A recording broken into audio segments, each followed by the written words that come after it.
Nah, di tahun 2023 kemarin itu sudah mencapai 73,9%, di mana ada kenaikan sekitar 2,68% dari tahun 2022.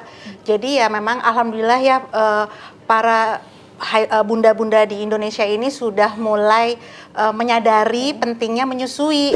Dengan bayi menyusu langsung ke payudara bunda, itu akan muncul hormon yang membentuk rasa cinta antara bunda dan bayinya. Nah, ini sangat luar biasa nih, karena datangnya dari cinta, kemudian itu menjadi nutrisi yang luar biasa. Jadi ada jurnal yang mengatakan bayi yang menyusui full 6 bulan pertama dan lanjut sampai 2 tahun itu 14 kali lebih cerdas dibanding bayi yang tidak mendapatkan ASI. Ada satu lagi yang memang di ASI yang kita takjub lah gitu, ajaibnya ASI, ternyata di ASI itu ada sel yang dinamakan Hamlet. Ternyata itu sel itu bisa mengobati kanker. Tangan yang dekat payudara megang areola, tangan yang sini menahan kepala, bahu, sama leher. Ini biasanya posisi cross cradle ini buat bunda-bunda yang memiliki puting pendek, puting pendek datar atau inverted.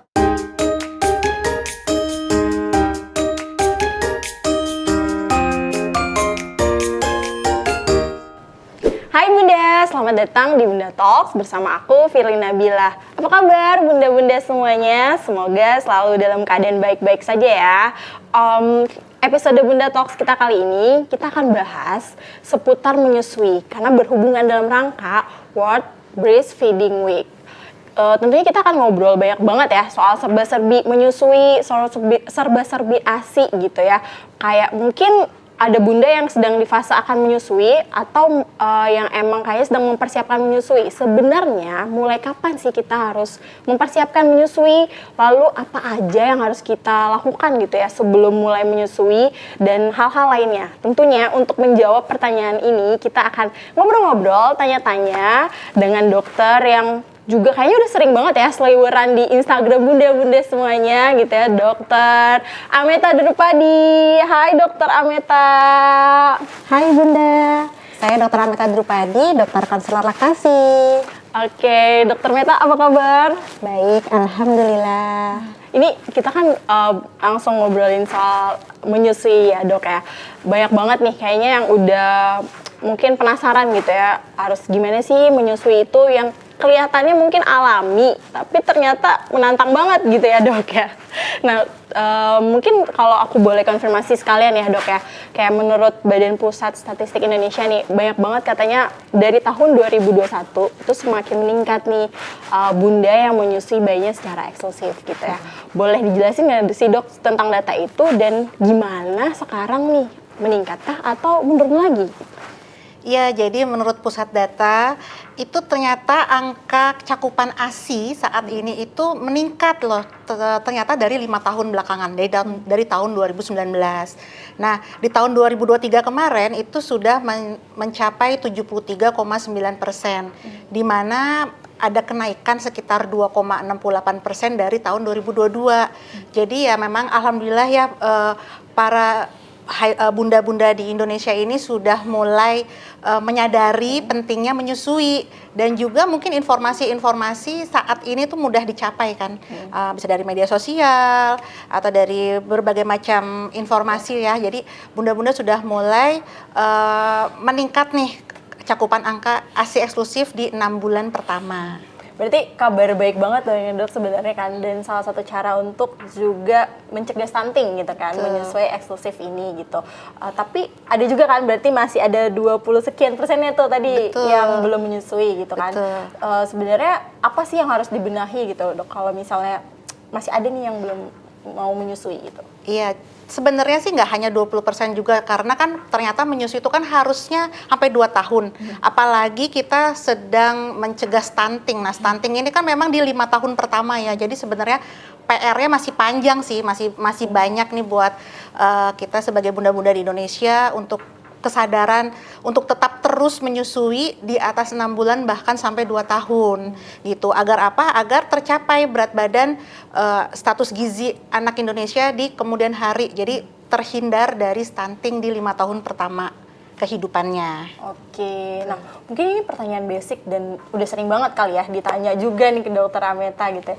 Apa sih sebenarnya dok manfaat menyusui gitu ya untuk bunda-bunda nih yang mau mulai menyusui gitu, dan kayaknya apa yang harus dilakukan bunda agar bisa menyusui sampai 2 tahun gitu? Nah, ini luar biasa banget nih. Jadi memang awal mulanya status gizi anak itu diawali dari menyusui, gitu kan. Apalagi di 2 tahun pertama kehidupannya. Nah, tentunya di 6 bulan pertama kehidupannya, bayi ini hanya membutuhkan ASI sebenarnya, dan hanya ASI saja gitu. Jadi dengan menyusui langsung, bayi akan mendapatkan manfaat yang luar biasa. Nah, apa aja sih manfaatnya ya? Memang ternyata kebutuhan bayi itu memang hanya ada di ASI. Di situ isi kandungannya baik ada antibodi, ada mineral, ada vitamin, dan segala semua kebutuhan bayi itu semua tercukupi di ASI untuk tumbuh kembangnya. Jadi kalau misalnya ada bayi yang tidak dapat ASI, itu dia akan mengalami kekurangan gizinya di masa depannya gitu. Jadi memang sangat berpengaruh sekali dengan menyusui di 6 bulan pertama ini dan dilanjut sampai 2 tahun. Nah, selain dia mencukupi kebutuhan bayi, tentunya di dalam ASI ini itu ada zat-zat yang membuat bayi menjadi daya tahan tubuhnya lebih baik. Sekarang kan banyak virus nih, apalagi kita pasca pandemi seperti ini. Nah, ternyata antibodi yang ada di ASI itu sel hidup loh. Nah, itu tuh tidak bisa dibuat oleh susu apapun, susu pengganti apapun gitu. Jadi hanya ada di ASI, sel hidup, kandungan biofaktornya juga tinggi, lemfosit, kemudian juga ada imunoglobulin yang memang itu tidak bisa diciptakan oleh manusia. Nah, di situ tumbuh kembang bayi itu akan terbentuk pertama dari antibodinya, dari ketahanan tubuhnya, sehingga bayi yang disusui langsung akan terhindar dari berbagai macam penyakit, terutama penyakit-penyakit metabolik di kemudian hari seperti diabetes, hipertensi. Itu kan penyakit-penyakit yang ketika di awal salah pemberian nutrisi itu akan berdampak gitu ya. Jadi dengan menyusui, bayi akan terhindar dari penyakit-penyakit tersebut, dan juga ada ikatan batin antara bunda dan bayinya ini loh, sangat luar biasa, karena dengan bayi menyusu langsung ke payudara bunda itu akan muncul hormon yang membuat rasa cinta, membentuk rasa cinta antara bunda dan bayinya. Nah, ini sangat luar biasa nih, karena datangnya dari cinta, kemudian itu menjadi nutrisi yang luar biasa. Di samping itu juga selain nutrisinya mencukupi, itu akan membentuk IQ maupun emosional bayi lebih baik di kemudian hari. Jadi ada jurnal yang mengatakan bayi yang menyusui full 6 bulan pertama dan lanjut sampai 2 tahun itu 14 kali lebih cerdas dibanding bayi yang tidak mendapatkan ASI. Jadi kebayangkan kalau bunda-bunda di Indonesia saat ini bayinya disusui semua, kebayang nanti di masa depannya di 15 tahun lagi atau bahkan di 20 tahun lagi, pemimpin-pemimpin negara kita tentunya pasti generasinya generasi yang baik gitu, generasi emas. Gitu. Jadi emang banyak banget manfaat menyusui ini gitu ya dok? Betul, banyak banget. Dan ada satu lagi yang memang di ASI yang kita takjub lah gitu, ajaibnya ASI, ternyata di ASI itu ada sel yang dinamakan Hamlet. Ternyata itu sel itu bisa mengobati kanker. Jadi buat bunda yang menyusui itu bisa resiko terjadinya kanker payudara maupun rahim itu lebih rendah. Gitu. Dan kalaupun ada yang misalnya menderita, itu bisa dengan dari ASI ini. Dan ternyata memang penelitian ini terakhir ditemukan ternyata itu ada sel Hamlet lagi, sel hidup lagi selain antibodi dan lain-lain. Jadi memang luar biasa, ASI itu sebenarnya ajaib gitu. Dan memang kan manfaatnya sebenarnya luar biasa, nggak hanya buat bayinya, buat bundanya juga. Buat bundanya juga ternyata ketika bunda menyusui di awal, di pertama kali bayi lahir, yang dinamakan IMD, inisiasi menyusui dini, itu bisa menekan atau mengurangi resiko perdarahan pasca melahirkan. Gitu. Jadi kenapa tuh dok? Karena ketika bayi nempel langsung ke bunda, payudaranya dihisap, itu rangsangan mulut bayi itu yang merangsang oksitosin itu yang merangsang kontraksi bunda ketika baru melahirkan. Kan waktu lagi hamil rahimnya besar, isinya bayi. Nah, ketika bayinya lahir, itu kan masih besar lagi nih. Nah, itu mulai mengecil di 40 hari pertama atau namanya masa nifas. Tapi dengan bayinya dari awal sudah menyusu, itu akan mempercepat pengecilan rahim. Jadi bundanya cepat cantik lagi, cepat ramping, kemudian juga mencegah terjadinya perdarahan pasca melahirkan. Oke, berarti emang bukan cuma untuk si bayinya doang, tapi untuk bunda sendiri tuh juga manfaat menyusuinya tuh banyak banget ya dok ya? Betul, banyak banget gitu. Emang yang luar biasa tadi itu tadi yang cancer juga kan luar biasa ya. Itu memang penemuan terbaru ini sangat luar biasa gitu. Jadi buat bundanya dan juga buat anaknya, buat bayinya. Oke, nah mungkin boleh kali dok di-share nih ya, apa sih arti menyusui eksklusif 2 tahun gini ya? Karena kan kita tahu di 6 bulan pertama ya udah ASI aja, abis itu kita MPASI gitu ya. Boleh di-share nggak? Ya, jadi ini kita penting banget istilah menyusui eksklusif atau breastfeeding, eksklusif breastfeeding gitu ya. Jadi menyusui itu bukan hanya ASI atau bukan hanya breast milk gitu, karena dengan menyusui bayi itu akan ada sentuhan dengan bunda, dengan pelukan sentuhan ke bunda dengan menyusui langsung atau kita kenal dengan direct breastfeeding. Itu bayi dan bunda ketika menempel atau mendekap itu muncullah hormon di bunda, hormon oksitosina meningkat, di bayi pun juga hormon serotonin atau hormon happy-nya meningkat. Jadi artinya ketika ada sentuhan langsunglah keduanya itu muncul manfaat yang luar biasa dan akhirnya bayi akan menyusu dengan mendapatkan ASI yang sangat cukup atau banyak gitu. Jadi kan banyak juga bunda-bunda yang punya keluhan ASInya nggak keluar, gimana ya dok ya? Nah itu kunci cuma satu, ternyata harus direct breastfeeding atau menyusui langsung. Nah menyusui eksklusif ini memang disarankan di 6 bulan pertama. 6 bulan pertama ini karena bayi kebutuhannya 100% hanya ASI yang bisa mencukupi kebutuhannya. Nah ketika sudah memasuki usia 6 bulan hingga 2 tahun memang itu bayi sudah harus ditambah dengan makanan pendamping ASI. Tentunya bertahap, jadi seperti umur 6 sampai 9 bulan itu ASI hanya bisa mencukupi 70% kebutuhan, jadi 30%-nya harus dari makan. Nah dari 9 bulan ke 12 bulan ASI hanya mencukupi 50% kebutuhan bayi, sehingga 50%-nya lagi dia juga butuh makan MPASI.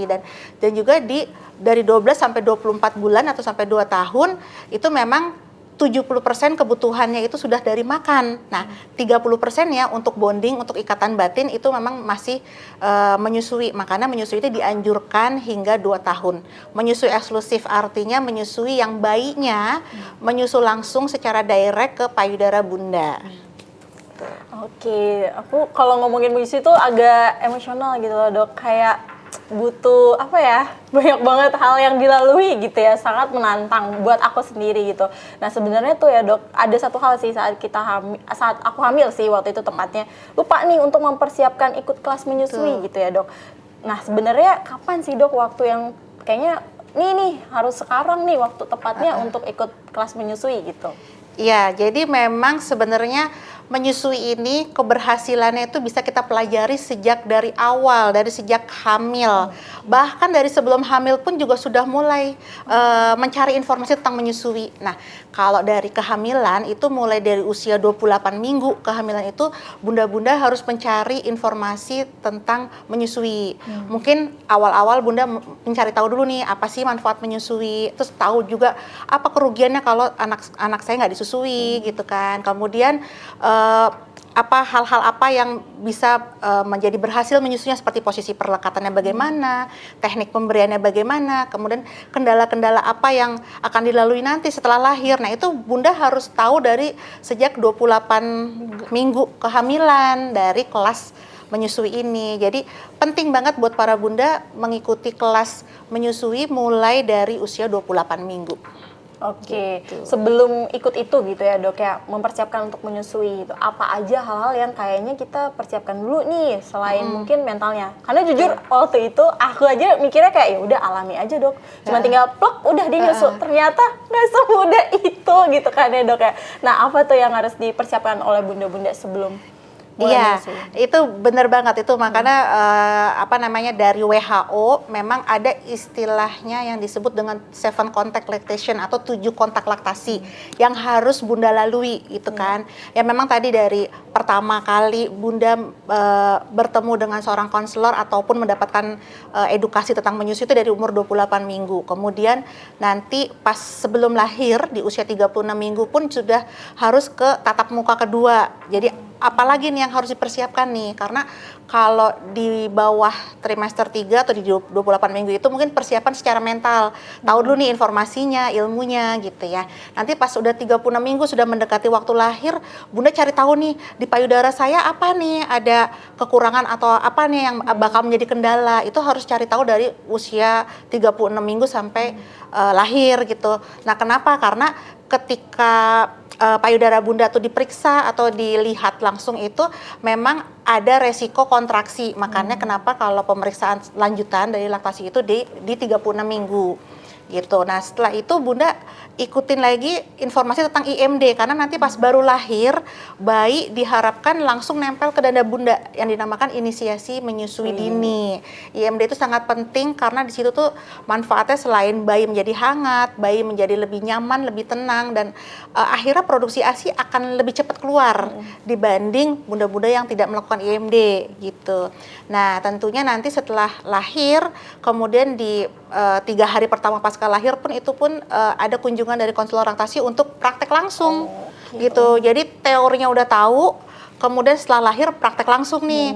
Bagaimana nih posisi perlekatan bayinya gitu. Kita sambil lihat kalau yang menyusunya benar seharusnya tidak sakit sama sekali. Tidak ada lecet, tidak ada bengkak payudaranya, sama tidak sakit. Jadi kalau misalnya pas baru lahir Bunda merasakan aduh sakit nih atau putingnya kok baru 3 hari udah lecet gitu ya. Atau misalnya ada keluhan kok bengkak nih payudaraku, kenapa ya gitu. Nah, itu berarti ada yang salah di proses menyusuinya. Gitu. Jadi itu berkelanjutan tuh memang tuh ada anjuran dari WHO. Nah, itu udah pertemuan ke-5, pertemuan ke-6 pas 1 minggu setelah pulang ke rumah. Kemudian kontrol lagi buat memastikan nih ada kendala apa lagi nih setelah 1 minggu di rumah. Nah, setelah itu kontak ke-7 setelah 1 bulan dilihat berat badannya karena ketika menyusui ini kenaikan berat badan bayi itu diharapkan per hari ada kenaikan di antara 20 sampai 30 gram. Jadi kalau 1 bulan kita bisa evaluasi. Jadi kalau berat badannya cukup sesuai dengan grafik itu berarti menyusuinya ya benar gitu. Jadi kalau tidak mencapai berarti apa yang dievaluasi nih, apa ada yang salah atau tidak gitu. Nah, tadi kan dokter sempat singgung juga ya, harusnya kalau posisi menyusunya benar itu nggak sakit loh gitu kan ya. Nah, itu ada nggak sih misalnya kayak ini udah posisi paling pas untuk menyusui gitu atau gimana dok? Iya, jadi sebenarnya posisi penyusui itu ada banyak, ada 5 lah yang umumnya dikenal. Yang pertama kita bisa posisi sambil duduk, posisi cradle umum nih, kebetulan aku bawa boneka. Jadi nanti posisi cradle itu bayinya dipeluk oleh bunda dan tangan bunda ini merangkul sampai bokong, gini. Ini cradle. Nih, ini yang paling umum atau paling sering. Tentunya bunda duduk nyaman dulu, nih senderan, kemudian bayinya menghadap ke bunda dan kepala, telinga, bahu ini garis lurus seperti ini. Nah, kemudian posisi kedua cross cradle kebalikannya. Kalau yang pertama tadi begini, yang kedua tangan yang dekat payudara megang areola, tangan yang sini menahan kepala, bahu sama leher.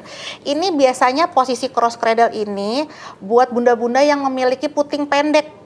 Puting pendek, datar atau inverted. Jadi kadang-kadang banyak bunda yang merasa insecure nih, aku karena putingnya pendek nggak bisa netain. Bisa, karena menyusui itu tidak hanya di puting, ternyata menyusui itu bisa sampai di areola. Jadi posisi cross cradle ini tangan yang dekat dengan payudara ini menyanggah areola seperti huruf C nih, menyanggah. Jadi kita cubit sedikit.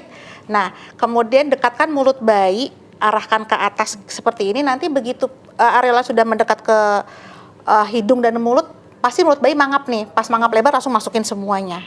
Nah, ketika bayi sudah mengenyot atau udah menyusu, baru dipeluk bayinya.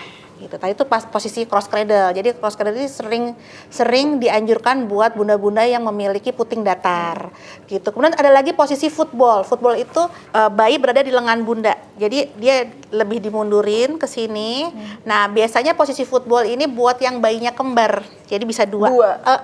Jadi bisa dua. Kiri kanan. Kiri kanan. Jadi di sini tentunya tangan bunda bawahnya disanggah ya oleh bantal atau apalah supaya nggak pegel gitu kan. Jadi bisa 2 bayi sekaligus. Ini posisi football gitu.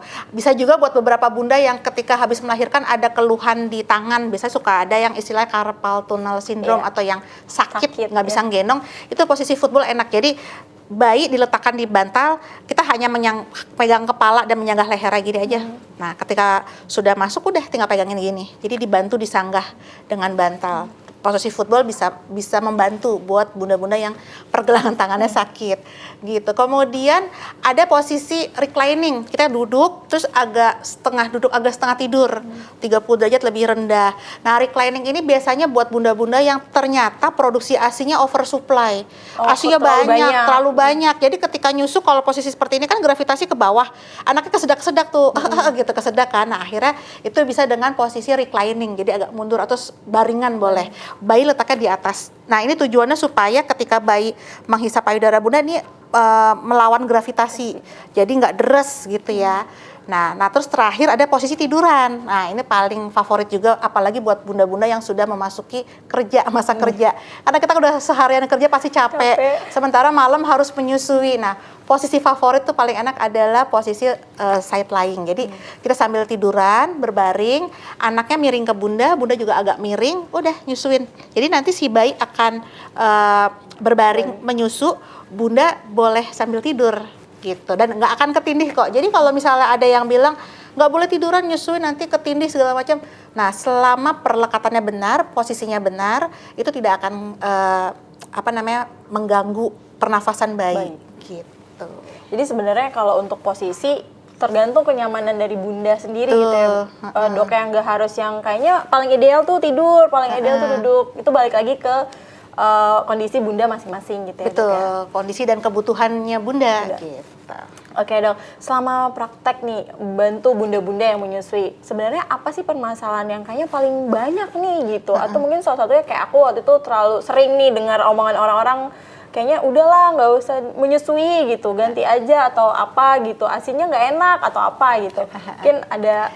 Iya, jadi sebenarnya banyak banget di praktek sehari-hari yang datang gitu ya pasien. Memang nomor satu tuh kebanyakan kurangnya dukungan suami maupun keluarga inti gitu kan. Jadi, tadi saya balik lagi ke yang tadi. Kenapa harus ada konsul laktasi sebelumnya ataupun kelas laktasi itu supaya bunda paham nih.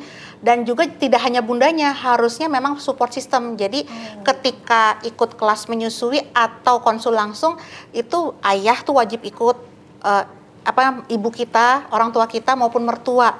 Karena biasanya nih ketika baru lahir, biasanya bunda tuh masih grogi ya ketika mau menyusui. Nah, omongan dari ibu kita itu ataupun mertua itu pasti sangat mempengaruhi. Dan mungkin orang tua kita tuh mungkin zaman dulu kan nggak seperti sekarang, belum teredukasi. Nah, paling banyak mitosnya. Nah, jadi ketika dia baru menyusui, anaknya masih nangis, udah langsung dijudge misalnya, oh asinya nggak enak, oh asi kamu nggak ada, oh kamu makannya salah tuh. Pokoknya dengan segala macam mitos-mitos yang disebutkan, akhirnya bunda ini menjadi nggak pede atau insecure gitu. Jadi itu banyak banget. Jadi itu yang datang ke praktek saya itu salah satunya itu. Jadi support sistemnya tuh harus dibangun. Nah, kenapa sih bunda-bunda di awal itu merasa insecure tuh wajar, karena ketika baru lahir di 2 minggu pertama bunda itu mengalami perubahan hormonal yang menjadi sensitif, dia jadi moody, jadi sensitif. Nah, sensitifnya ini mengarah ke negatif, ke sedih atau malah jadi galak gitu kan. Nah, karena apa? Ada hormon yang berubah. Jadi tadinya hormon hamil, kemudian hormon hamilnya menurun, oksitosinnya meningkat. Jadi kalau ada perubahan tuh memang lebih sensitif. Nah, kalau sedang dalam masa sensitif tersebut kan biasanya di 2 minggu nih, atau kita kenal dengan istilah baby blues gitu ya. Nah, ketika di 2 minggu pertama itu kita mau informasikan apapun biasanya bunda-bunda nggak ngeh gitu, nggak bisa nyambung gitu. Jadi makanya penting banget edukasi itu sejak dari kehamilan. Iya dok, kayak gitu. Loading gitu ya dok. Betul. Mau ngomongin apa juga kayak ini harus gimana sih, mau ngapain betul, gitu. Gitu. Jadi itu banyak banget yang datang ke saya itu, salah satu adalah baby blues. Bundanya baby blues, ayahnya bingung, gue mesti ngapain ya gitu ya, aku mesti ngapain. Nah, orang tuanya udah ngomel-ngomel aja, anak kan nangis nih, pasti berat badannya pasti turun gara-gara nggak ada asinya gitu kan. Padahal ternyata ketika bayi baru lahir, semua bayi itu pasti kan mengalami penurunan berat badan dulu, dan itu normal, wajar gitu. Tapi tidak lebih dari 10%. Nah, informasi ini memang harus diberikan di awal ketika hamil itu, supaya bunda-bunda tuh juga, oh nggak apa-apa, anakku turun, memang wajar kok gitu kan. Nah, sama juga kebutuhan bayinya. Ketika baru lahir tuh bayi lambungnya masih kecil banget, masih sebesar kelereng, baru 5 sampai 7 mili lah kurang lebih volumenya. Sehingga ASI yang diproduksi oleh bunda pun juga masih sangat sedikit. Apalagi di awal itu kita kenal dengan istilah kolostrum. ASI yang bening, kental, lengket gitu ya. Dan karena volumenya lambung bayinya cuma 5 sampai 7 mili, ya tentunya ASI yang diproduksi pun baru segitu. Nah, jadi sedikit dong. Nah, wajar. Nah, jadi ketika orang tua kita bilang ASI sedikit gitu, sebenarnya ya nggak apa-apa, memang baru lahir 3 hari pertama pasti sedikit dulu. Bahkan 3 hari pertama pun kalau seandainya ASI belum keluar pun misalnya delay karena sesuatu, misalnya pas lahir ternyata bundanya harus masuk ICU, telat disusuin atau bayinya masuk NICU gitu kan.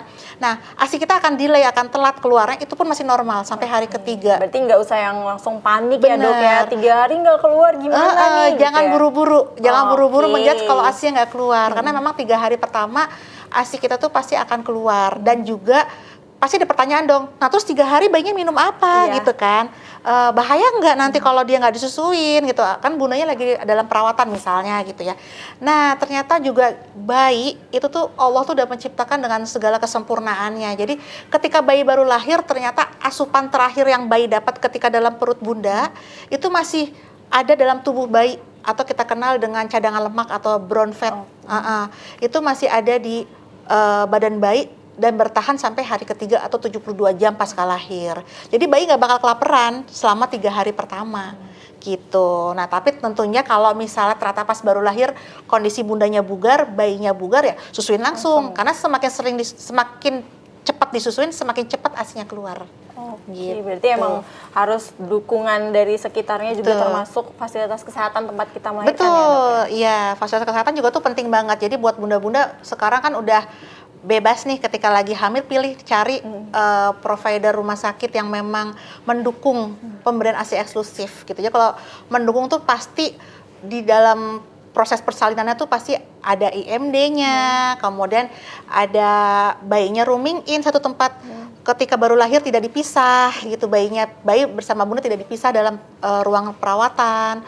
Kemudian juga didampingin proses menyusuinya gitu. Nah, itu bisa dilihat. Sama kendala-kendala seperti pemberian DOT. Nah, DOT itu salah satu kendala yang membuat bayi tidak mau menyusu. Nah, ini juga penting. Jadi kalau bunda lagi hamil, cek deh kamar bayinya nanti di rumah sakitnya ada dotnya enggak gitu. Soalnya kalau misalnya ada dot, biasanya nanti bayi udah keenakan dengan puting dot, begitu netek nggak mau. Yang kita kenal bingung puting gitu. Nah tadi kan sempat udah disinggung dukungan ya dok ya, dukungan soal dari keluarga lah, dari orang sekitar gitu untuk keberhasilan menyusui gitu. Nah selain itu gitu ya dok ya, ada lagi nggak sih permasalahan apa lagi ya yang paling kayaknya sering banget nih dikeluhkan oleh bunda-bunda yang menyusui? Ya, nah yang paling banyak lagi adalah teknik menyusui yang salah, akhirnya dampaknya putingnya lecet. Itu paling sering banget juga datang nih, dok putingnya udah lecet, paling banyak di sekitar leher puting ini nih kebelah gitu ya. Dok, sakit banget itu kan, itu sakitnya tuh sampai bikin trauma bundanya nggak mau netein. Ya, setuju bun. Jadi itu tuh juga masalah yang paling penting. Nah kita balik lagi ke tadi tuh, sebenarnya kan kalau nyusuinnya perlekatannya benar, harusnya nggak sakit sama sekali kan. Nah, tentu kita evaluasi. Jadi kalau misalnya ada bunda datang dengan keluhan puting lecet, tentunya saya akan evaluasi lebih lanjut nih bagaimana posisi perlekatannya. Nah, apakah ketika bayi menyusu, bayinya dibedong atau enggak nih? Nah, salah satunya yang buat dia neteknya jadi susah perlekatan itu karena dibedong. Karena biasanya kan kita habis mandiin bayi ini udah bayinya wangi, rapi, dibedongnya kenceng banget ya kan. Nah, ketika menyusu memang sebaiknya tidak dibedong, harus dibuka. Karena bayinya ketika memeluk bunda, tangannya harus merangkul bunda gini. Dia tidak dibedong. Jadi kalau dibedong, itu salah satu yang menjauhkan bayi dengan puting gitu. Dan juga dilihat lagi posisinya. Kadang-kadang kalau bayinya dibedong, bunda itu gendongnya seperti ini. Jadi si bayinya cuma nengok, dia hanya ngambil puting doang, udah tuh pasti lecet. Jadi memang harus dilepas bedongnya dan bayi menghadap ke bunda seperti ini. Nah kemudian kita lihat lagi nih masalah berikutnya, kalau ternyata enggak dok, posisi dan perlekatannya sudah benar, sudah didampingin juga udah bagus, ternyata masih ada lecet lagi. Nah kita lihat lagi, evaluasi lagi anatomi puting bundanya, apakah ada masalah di situ, ada kelebihan kelenjar yang membuat ketika netek tuh sakit, atau ada kulit-kulit yang menonjol, kita lihat lagi. Nah kalau ternyata nggak ada dok, secara anatomi normal nih, bagus gitu kan. Nah kita bisa lihat sih di perlekatan bayinya, hisapannya. Dia bisa nggak mangap lebar, dia bisa nggak menghisap sampai areolanya masuk semua gitu kan. Kalau misalnya ternyata di akhir itu ternyata oh udah bagus dok, dia bisa mangap lebar, tapi ternyata masih ada lecet. Nah kita bisa evaluasi anatomi lidah bayinya, apakah ada tali lidah di bawahnya atau bahkan tali bibir di atasnya yang membuat bayi itu ketika netek mangap lebar, lama-lama mundur, dia kuncup tuh, itu yang bikin lecet gitu. Jadi memang harus dievaluasi lebih lanjut kalau memang ada keluhan puting lecet, tapi ternyata kemana-mana ininya efek atau dampaknya. Gitu. Berarti kan emang kalau sejauh ini ya dari penjelasan dokter Ameta gitu ya orang mikirnya ya udah tinggal menyusui aja. Ternyata kan masalahnya tuh bisa beragam gitu ya dok ya, entah di anaknya, entah di bundanya gitu ya dok ya.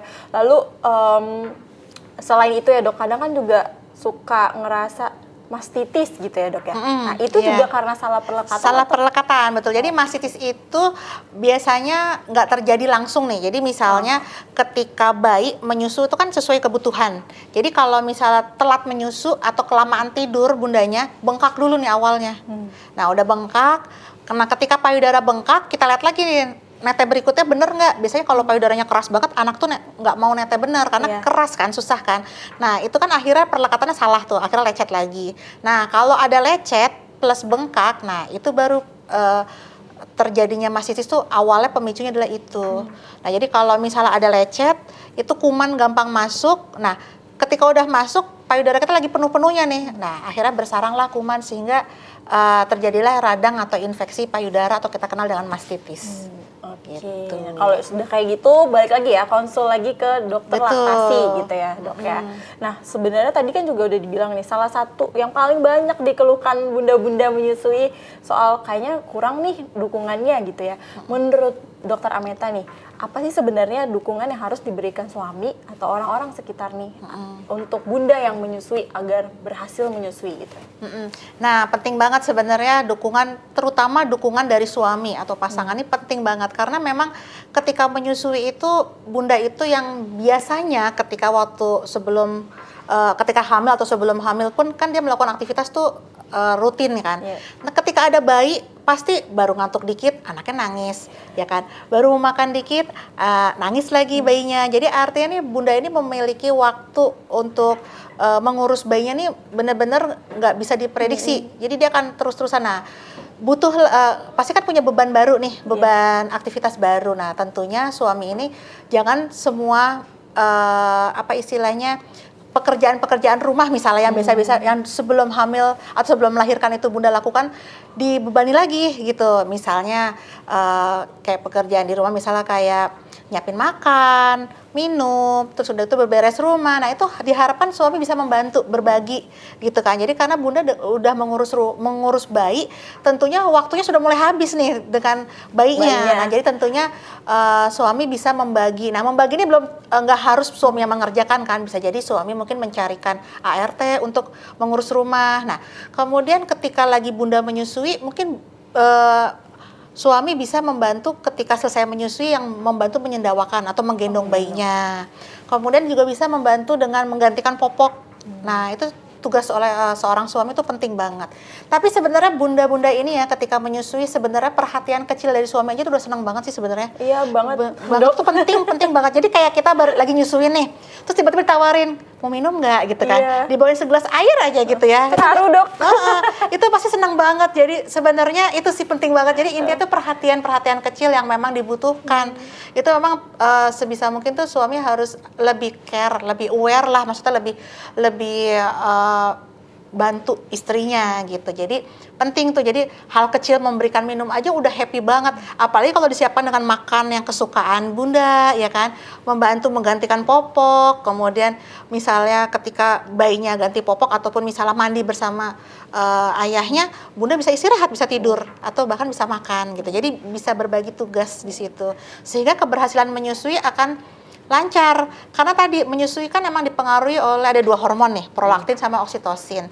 Di mana oksitosin itu kan hormon cinta, hormon happy. Jadi kalau bundanya happy, tentunya ASI-nya lancar, ASI-nya banyak, anaknya minumnya banyak, tumbuh kembangnya baik, bundanya pun happy kan. Iya. Nah, jadi suami kan jadi seneng gitu. Jadi makanya harus dibantu. Support sistem pertama yang memang harus banget bantu itu adalah suami. Nah, kemudian keluarga terdekat yang ada di rumah, misalnya orang tua, misalnya ada ibu atau mertua. Nah, tentunya juga itu diharapkan ikut support gitu. Jadi artinya tidak menjudge atau memberikan informasi-informasi yang tidak relevan dengan proses menyusui saat ini gitu. Karena kan memang namanya orang tua mungkin akan banyak mitos-mitos yang pernah dulu dia dapat gitu kan, kayak gitu. Jadi itu lebih penting sih. Jadi support dari orang tua, suami dan juga yang bantuin gitu. Jadi sebenarnya tuh ASI boosternya Bunda Menyusui tuh lumayan murah ya dok kalau dipikir-pikir ya, perhatian ayah gitu. Dipijitin Betul, ditemenin gitu ya sambil ngobrol gitu ya, udah kayak seneng banget. Iya, tapi ternyata pijit oksitosin itu juga pengaruh banget oleh ayah loh. Jadi ayah itu kalau mijetin di bagian punggung, selain rileks bundanya, ternyata bikin ASI makin banyak juga. Gitu. Jadi ada penelitian yang mengatakan pijit punggung atau pijit oksitosin ketika bayinya tidur nih ya, jadi bundanya buka baju tanpa bra, ya kan, punggungnya dipijitin oleh ayah. Ini akan netes ASInya, itu bisa ditampung. Nah ini bisa jadi tips juga buat bunda-bunda yang bekerja, sebelum pumping minta pijitin dulu. Nanti biar rileks. Biar rileks, kemudian ASInya banyak, jadinya itu penting banget. Jadi pijitan ayah tuh penting. Jadi selain ngambilin minum, terus pijitin deh ya gitu. Tolong kepada ayah-ayah daripada pusing membelikan apa gitu ya, mikirin apa ya ngasih ASI booster gitu ya. Pijitin, kasih minum, ditemenin, diajak ngobrol gitu ya, dokter ya. Jadi kayaknya emang ya sederhana itu sebenarnya. Nah mungkin apalagi dok yang kayaknya sering banget nih bunda-bunda menyusui tuh lupa nih sama hal yang dia harus persiapkan selama proses menyusui atau untuk dirinya sendiri terkait makanannya kah atau minumannya gitu. Nah makanan tuh penting banget, soalnya gini, keberhasilan menyusui itu kan ditentukan dari apa faktor-faktor apa yang dimakan oleh bundanya. Karena apa? Ketika menyusui kita tuh kalori yang dibutuhkan oleh bunda untuk menyusui dan juga beraktivitas tuh sangat tinggi. Oh, pantas capek ya dok? Capek, ya? haus, lapar, ya kan? Ternyata kalori untuk mencukupi kebutuhan tuh 2.500 hingga 2.800 kalori. Jadi itu tuh banyak banget. Jadi buat bunda-bunda yang ketika menyusui tuh suka skip sarapan. Aduh, baru abis jemur bayi, tiba-tiba udah jam 11, belum sarapan. Tiba-tiba bayinya nangis lagi, atau udah jam 2, baru makan gitu kan. Berarti kan ke-skip nih, makan pagi, makan siang. Nah itu jangan sampai, karena kita harus memenuhi kebutuhan dalam satu hari itu 2.500 hingga 2.800 kalori. Nah, supaya apa? Supaya aktivitas sama tenaga bunda tercukupi. Kalau seandainya kalorinya kurang atau makannya kurang, artinya jadi makanan yang dimakan bunda tuh hanya larinya ke badan bunda aja.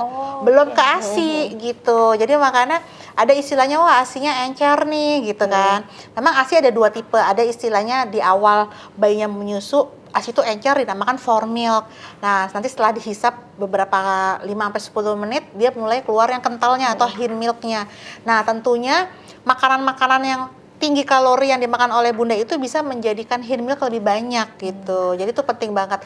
Nah, kalori yang tinggi itu tidak hanya dengan makan sayur aja. Nah, kadang-kadang kan banyak bunda yang aku udah makan sayur nih dok, sepanci gitu kan. Makan kacang hijaunya sepanci gitu. Padahal sebenarnya tidak mewakili dari gizi seimbangnya gitu. Jadi tentunya buat bunda menyusui ini penting banget makan gizi seimbang, cukup karbohidratnya, dan yang paling penting proteinnya. Nah, protein itu ada dua kan, ada hewani sama nabati. Nah, supaya lebih efisien tentunya protein hewani harus diperhatikan nih. Ayam, daging, ikan, telur nih wajib dimakan dalam sehari oleh bunda nih. Gitu ya, tentunya variasi ya. Jadi misalnya makan ayam, besoknya daging, besoknya telur. Bahkan telur itu dibutuhkan oleh bunda itu 6 butir sehari loh. Banyak banget proteinnya. Itu untuk kebutuhan kita, bisa untuk penyembuhan luka pasca melahirkan dan untuk ASInya gitu. Jadi memang perlu banget asupan-asupan protein hewani yang memang tinggi kalori. Oke, berarti emang makannya nggak cuman sayurnya aja yang banyak, tapi seimbang semuanya gitu ya dok. Mungkin ada nggak sih dok kayaknya nggak boleh nih bunda menyusui makan ini atau minum ini gitu bikin, atau mungkin harusnya makan ini deh biar ASInya biar bayinya gemuk gitu kan, kita suka mencarinya hal seperti itu ya dok ya. Jadi sebenarnya sih kalau untuk pantangan makan tuh nggak ada. Paling enak tuh kita kita sebagai bunda tuh ketika sedang menyusui. Karena kita makan apa aja, ketika bayinya nyusu, itu bahkan bayi menyusu dalam sehari sampai kenyang itu bisa membakar 480 kalori bunda. Jadi kurus juga. Cepat kurus. Jadi kita nggak olahraga pun udah terbakar kalorinya gitu. Jadi tapi tentunya makannya harus cukup. Nah, makanya tadi kalau kita makanannya nggak diatur atau nggak seimbang, akhirnya lemes, bundanya lemes, pusing. Nah, kadang-kadang ada bunda yang keluhannya sampai kunang-kunang, sampai lemes banget ya kalau netein. Nah, itu karena sebenarnya makannya kurang. Harus makan gitu. Dan makan tuh nggak hanya sekedar manis ya. Kadang-kadang, wah lemes nih, udah bikin teh manis aja. Enggak, harus makan lengkap gitu. Jadi nggak hanya gula saja, tetapi justru harus lengkap yang penting gitu. Oke. Jadi diet juga nggak boleh gitu ya? Atau gimana sih Dok? Atau ada diet khusus untuk bunda menyusui gitu misalnya? Sebenarnya kan diet itu artinya pola makan ya, pola asupan. Jadi sebenarnya diet buat bunda menyusui ini ya tentunya tadi ya gizi seimbang, yang memang karbohidratnya mungkin dari satu piring makan tuh mungkin sudah 30%-nya sudah ada karbohidrat, 30%-nya lagi ada protein hewani, nanti 10%-nya lagi protein nabati, kemudian 10% lagi sayur, buah, nah 10% lagi cairan, airnya. Jadi dalam sehari juga bunda minimal 2 liter harus cukup cairannya supaya nggak dehidrasi gitu, karena menyusui itu tadi selain membakar kalori dia juga nyedot cairan tubuh kita gitu. Jadi memang asupan minum harus cukup. Oke, gitu. jadi kadang juga kita lupa ya Dok sama diri kita karena fokus untuk yang penting dia nyusu gitu. Ternyata kita juga butuh nih gitu, banyak banget hal yang butuh.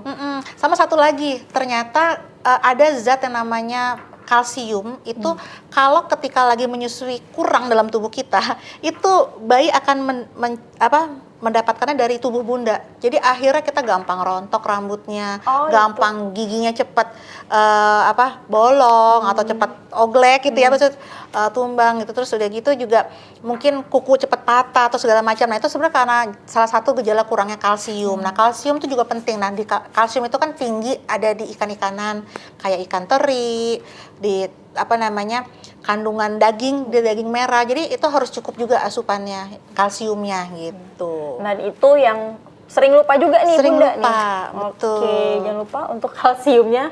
Karena kayak ya banyak kan pasti yang mengeluhkan kayak kok aku menyusui rambutnya rontok banget nih Dok, ternyata kurang kalsium. Kalsium.